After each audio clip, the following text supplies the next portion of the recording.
Welcome back to my channel. Ngayon gusto ko i-share sa inyo kung paano ko niluluto yung favorite ng asawa ko. A simple nacho recipe. So, simple lang naman yung paggawa nito. Hindi naman komplikado yung mga rekado. All you need is this instant mix, taco mix. And then, kayong bahala kung gusto nyong gumamit ng giniling na baboy or beef. Pero ire-recommend ko sa inyo to use ground beef. And then, of course, kailangan natin ng sibuyas tsaka bawang. Igigisa natin to. And then, kailangan natin ng fresh tomatoes for the sauce. Onion as well, we need for the sauce. And because I like spicy, I like to put this jalapeno. And another sauce, salsa verde. This is quite a little bit spicy, but it's good. And because I like cheese, kung may cheese whiz dito, maganda rin yun gamitin. But this is what we normally use here. One of the cheapest brand in Finland. So let's start cooking.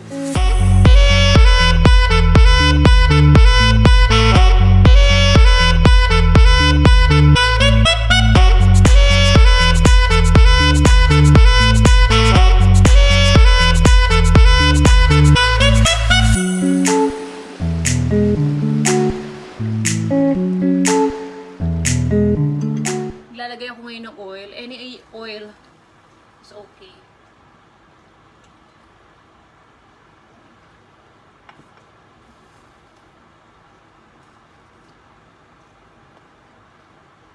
Tapos pag mainit na siya, igigisa lang natin yung bawang at sibuyas. Ito yung hiniwa ko kanina.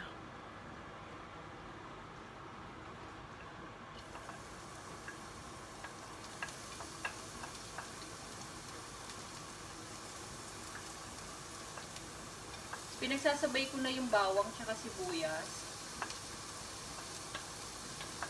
Pero hindi ko ilalagay lahat. Kasi yung iba nito sa sauce natin.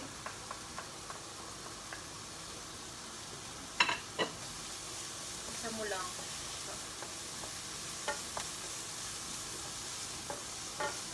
Maganda kasi dito, madali lang siyang lutuin. Tapos pag may bisita ka, pwede mo i-serve. Siguro mga 30 minutes lang tapos na tayo.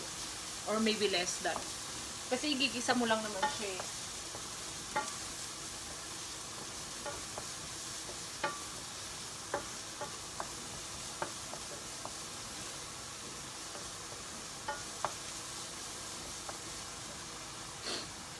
Tapos ito yung gamit kong chips. Any chips will do. Kung ano yung favorite nyo makita. Meron din akong nagamit dun sa Pilipinas na I forgot the name. Pero 50 pesos lang siya. Okay din. Lagyan na natin yung beef or pork or chicken. If hindi kayo kumakain ng beef, pork, chicken, okay din siya. Na-try na namin.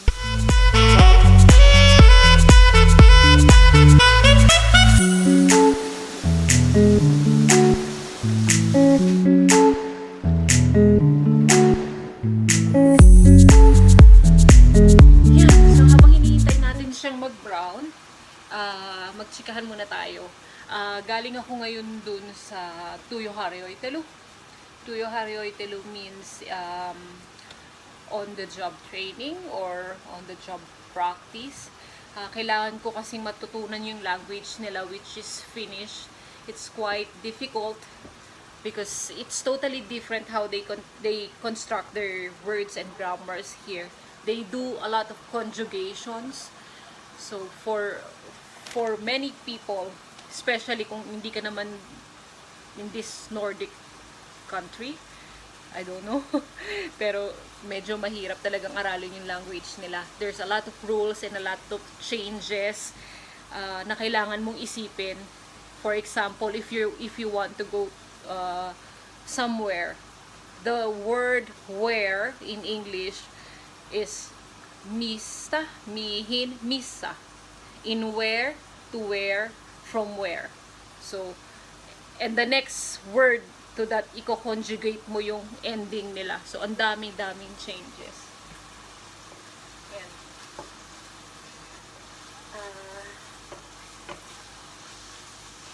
Ngayon, dahil nagba-brown na siya, pwede natin siya lagyan ng salt and pepper.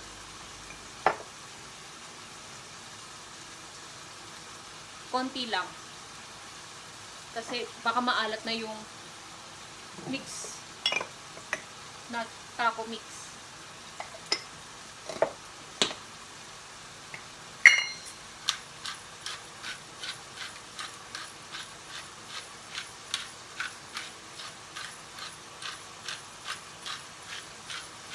Alam mo, sisters, masarap to pag chichikahan kayo magbabarkada tapos meron kayong sunmig light or tanduay ice. Those are the things I miss about Philippines. Madali sa ating kitain yung mga kaibigan natin. Isang text lang, tara, punta ka dito sa bahay, may ganito, may ganyan. Super dali. Dito kasi, they really have a busy life. Yung iba, nagtatrabaho sa umaga, nag-aaral sa gabi. So, hindi lahat ng kaibigan mo always readily available. Kailangan i-text mo sila, o kailan tayo magkikita. Hindi sila sanay sa surprise visit. Hindi kasama sa culture nila yun. They really how can I say? Privacy is really important for Finnish people. Ayan. After that, lagyan mo lang po.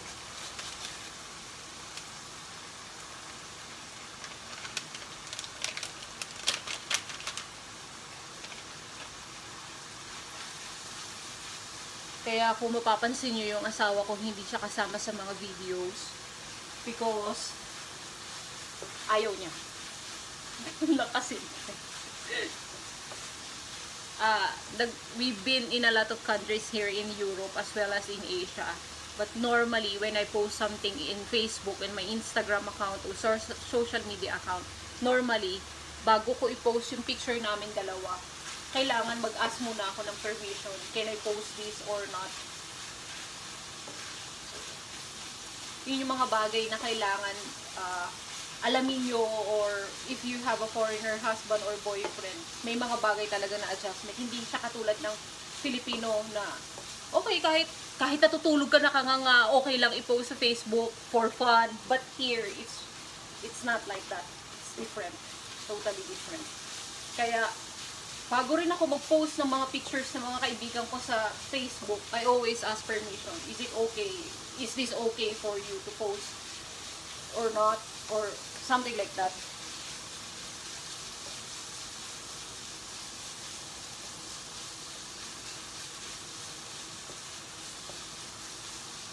Yan, malapit na ito matapos. Nagchichikahan lang tayo, tapos na ako. Diba? Ganun lang siya kabilis. Saka hindi naman siya masyadong mahal. Kung pwede ka naman bumili ng kalahating kilo, tapos bumili ka lang ng mix. Tapos hindi mo naman kailangan ng, kung hindi ka naman mahilig sa maanghang, hindi mo naman kailangan to.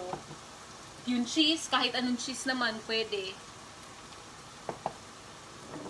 Depende yun sa inyo kung ano yung gusto nyo. Pero na-try ko na talaga yung Del Monte ketchup.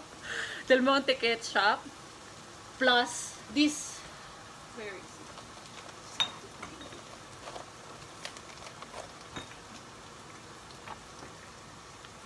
Meron yun eh. Hindi ko lang makita ngayon, pero meron yung pizza mix. Para siyang Italian seasoning, pero yung pizza yung bibili nyo kasi masarap siya ilagay. I-combine mo lang, haluin mo lang sa papa ketchup. No, no. Del Monte ketchup. Tomato ketchup yung bibili nyo kasi yun ang the best.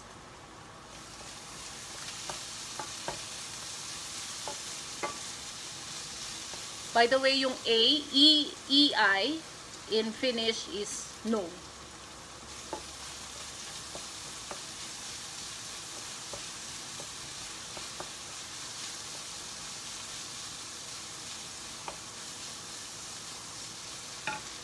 Ayan, that's it. It's ready.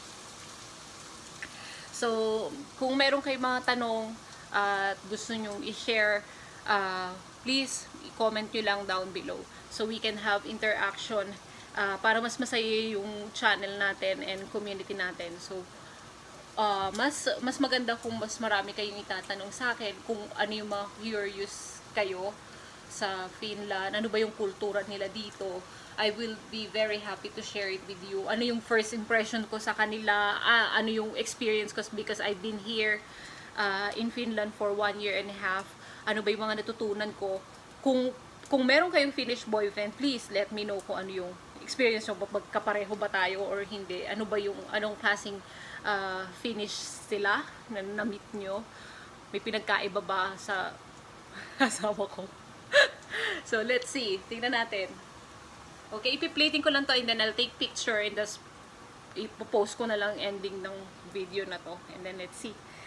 Okay, I'm very very happy to share with you a simple recipe na palagi ko niluluto. Lalo na pag may movie night or may bisita kami din dumarating because this is very very easy to make. And it's good. And it's 2-in-1 as well. Nachos plus tortilla. Okay. By the way, I forgot to say, please share, like, and follow me on Sassysisters.